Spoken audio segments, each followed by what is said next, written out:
നമസ്കാരം കേട്ടാ.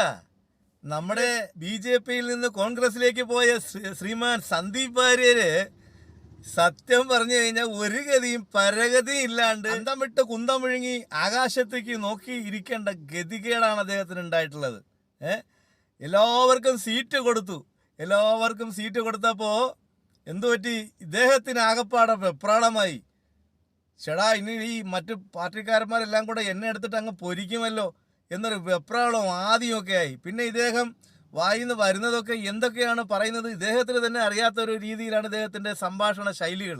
വന്നിപ്പോൾ അദ്ദേഹത്തിൻ്റെ പിതാവ് ആരാണെന്ന് പോലും അറിയാൻ പറ്റാത്ത ഗതികേടിലേക്ക് അദ്ദേഹം മാറിക്കഴിഞ്ഞു എന്നുള്ളതാണ്. സോഷ്യൽ മീഡിയയിൽ അദ്ദേഹത്തെ വിളിക്കുന്നത് സന്ദീപ് വാരിയർ എന്നാണ്. സന്ദീപ് വാരിയേർ. സന്ദീപിനെ അങ്ങോട്ടും ഇങ്ങോട്ടും വാരി എറിയുകയാണ് കോൺഗ്രസ്സുകാർ.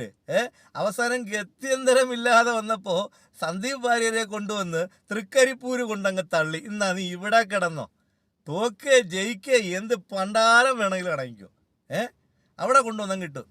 അപ്പോൾ ഇദ്ദേഹം അവിടെ പറഞ്ഞ എന്താണ്? ഞാൻ ഈ നാട്ടിൽ പുതിയതൊന്നുമല്ല, ഞാൻ ഇവിടെ എൻ്റെ അച്ഛൻ ഇവിടെ സ്റ്റേഷൻ മാസ്റ്ററായിട്ട് 10 വർഷം ഇവിടെ ജോലി ചെയ്ത ആളാണ്, അതുകൊണ്ട് ഞാനിവിടെ പുതിയ ആളല്ല എന്ന്. ഇതേ സന്ദീപ് വാര്യർ തന്നെ മുമ്പൊരു ചാനലിൽ ചർച്ചയ്ക്ക് വന്നിരുന്നപ്പോൾ പറഞ്ഞ എന്താണെന്നറിയാമോ? എൻ്റെ അച്ഛനൊരു പട്ടാളക്കാരനായിരുന്നു, റിട്ടയേർഡ് പട്ടാളക്കാരനായിരുന്നു, അതുകൊണ്ട് അതിനെക്കുറിച്ചൊക്കെ എനിക്ക് കൂടുതൽ കാര്യങ്ങൾ അറിയാം എന്നാണ് അദ്ദേഹം പറഞ്ഞത്. അപ്പോൾ യഥാർത്ഥത്തിൽ ഇദ്ദേഹത്തിൻ്റെ അച്ഛൻ പട്ടാളക്കാരനാണോ സ്റ്റേഷൻ മാസ്റ്ററാണോ?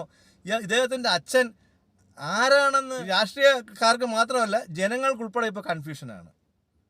ഇത് ഏതെങ്കിലും ഒരു നിലപാടിൽ ഉറച്ചു നിൽക്കൂ. ഒന്നുകിൽ പട്ടാളക്കാരനെ അച്ഛനാക്കൂ, അല്ലെന്നുണ്ടെങ്കിൽ സ്റ്റേഷൻ മാസ്റ്ററെ അച്ഛനാക്കൂ.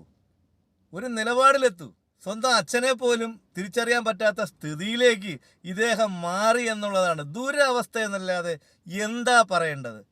ഞാൻ അദ്ദേഹത്തിൻ്റെ ആ വീഡിയോ ക്ലിപ്പ് ഇതിൻ്റെ കൂടെ വയ്ക്കാം, നിങ്ങളൊന്ന് കണ്ടു നോക്കൂ.